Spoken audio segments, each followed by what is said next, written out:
Shalom Bapak Ibu Saudara yang dikasihi Tuhan. Berjumpa kembali di podcast Renungan Pagi Mutiara hari ini, yang setia menyapa dan menemani saudara di dalam doa dan renungan firman Tuhan. Di kesempatan pagi hari ini, renungan firman Tuhan akan mengangkat judul Pelayanan Nabi yang Sejati. Nas firman Tuhan terambil dari kitab Yeremia pasal yang pertama, ayat 9 sampai dengan ayat yang ke-10. Demikian firman Tuhan. Lalu Tuhan mengulurkan tangannya dan menjamah mulutku. Tuhan berfirman kepadaku, sesungguhnya aku menaruh perkataan-perkataanku ke dalam mulutmu. Ketahuilah, pada hari ini aku mengangkat engkau atas bangsa-bangsa dan atas kerajaan-kerajaan untuk mencabut dan merobohkan, untuk membinasakan dan meruntuhkan, untuk membangun dan menanam. Amin. Bapak Ibu Saudara yang dikasihi Tuhan, di sepanjang sejarah Perjanjian Lama, peran seorang nabi merupakan peran yang sangat vital, yang sangat penting. Karena biasanya nabi inilah yang Tuhan pakai untuk meluruskan kembali penyimpangan-penyimpangan dan kecenderungan hati umat Tuhan yang serong, dan mengembalikan tatanan kehidupan masyarakat yang takut akan Tuhan. Dari masa ke masa, nabi dengan berani dan lantang menyuarakan ucapan-ucapan atau perkataan Tuhan, baik kepada raja atau penguasa, pemimpin-pemimpin agama, maupun kepada jemaat Tuhan. Ciri khas seorang nabi itu biasanya ucapan atau perkataannya itu berisi teguran-teguran yang keras dari Tuhan, yang ketika pendengarnya tidak mau mendengarkan nubuat-nubuat atau teguran itu, dan mereka tidak mau bertobat, maka yang kemudian datang ialah tulah atau penghukuman Tuhan. Dan kesejatian seorang nabi yang sesungguhnya itu akan dilihat dari perkataan-perkataannya. Biasanya apapun yang ia ucapkan pasti akan digenapi atau diteguhkan oleh Tuhan.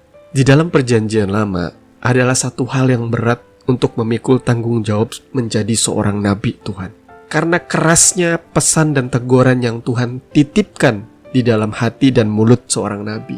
Tidak jarang nabi itu dibenci oleh penguasa-penguasa, oleh raja-raja. Banyak diantaranya yang akhirnya dibunuh karena tidak menubuatkan seperti yang diinginkan oleh kebanyakan orang. Nabi bagi bangsa Israel dan Yehuda itu kebanyakan menegur kecenderungan hati raja-raja sampai kepada masyarakat Israel yang pada waktu itu terjerumus ke dalam pola penyembahan bangsa-bangsa asing, di mana mereka juga mendirikan patung-patung berhala, baik dewa sesembahan orang Amon, orang Moab, orang Sidon, orang Filistin.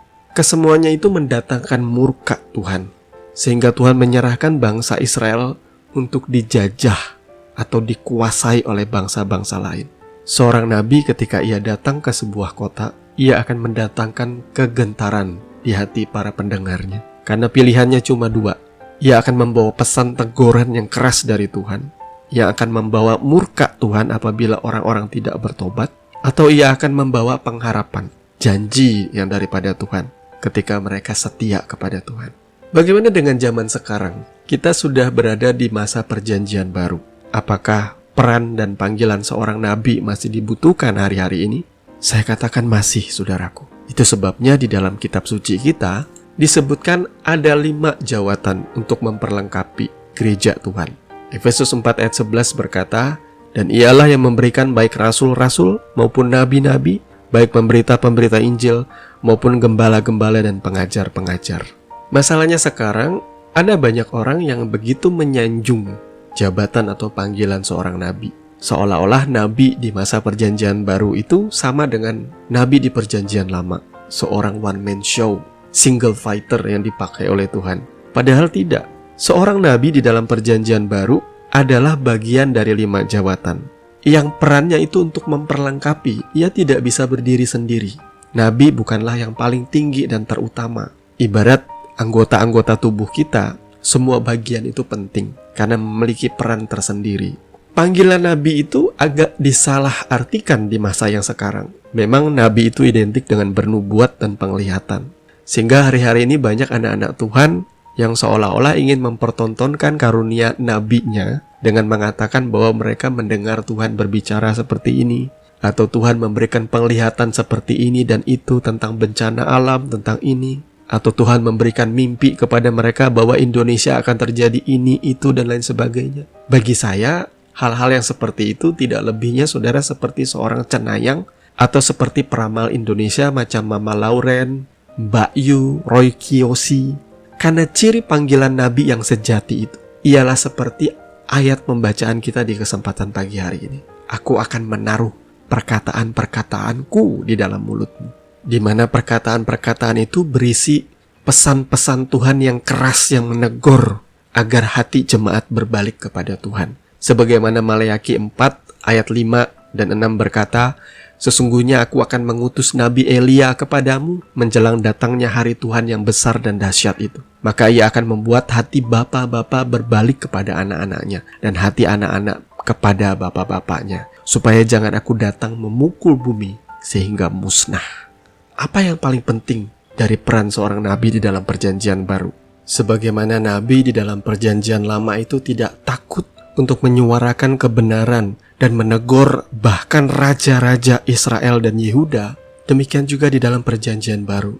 Karunia pelayanan seorang nabi yang sejati seharusnya juga tidak kompromi ketika ada penyimpangan-penyimpangan yang dilakukan bahkan oleh pemimpin-pemimpin agama, oleh pastor, oleh pendeta, oleh jemaat yang seorang pengusaha atau seorang kepala daerah sekalipun. Saudara harus berani menyuarakan pesan-pesan yang datangnya daripada Tuhan dan membongkar, merobohkan setiap kedok-kedok kepalsuan serigala berbulu domba di dalam pelayanan. Itu baru namanya panggilan nabi yang sejati. Kalau cuma sekedar aku ngelihat ini, ngelihat itu, aku mimpi ini, mimpi itu, apa poinnya? Tidak ada orang yang bertobat mendengarkan hal yang seperti itu. Semuanya hanyalah penonjolan bahwa aku punya karunia nabi, bahwa aku dipakai Tuhan. Tetapi buktinya tidak ada orang yang bertobat mendengarkan pesan itu.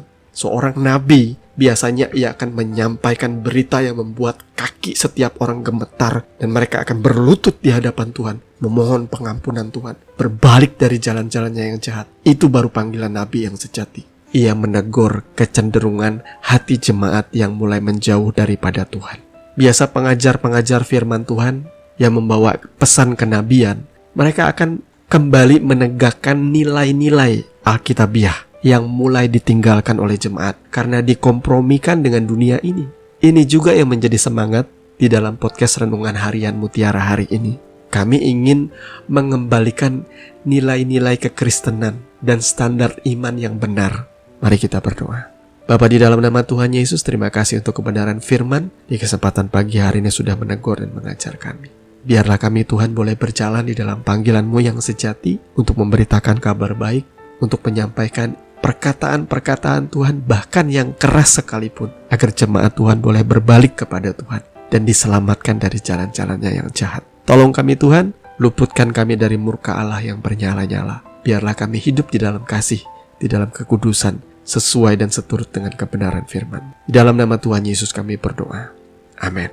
Bapak Ibu Saudara yang dikasihi Tuhan, kami percaya kebenaran firman boleh menjadi dasar dan kekuatan di dalam setiap kehidupan saudara. Sampai bertemu lagi di podcast Renungan Pagi Mutiara hari ini yang berikutnya. Kasih karunia menyertai saudara sekalian. Shalom.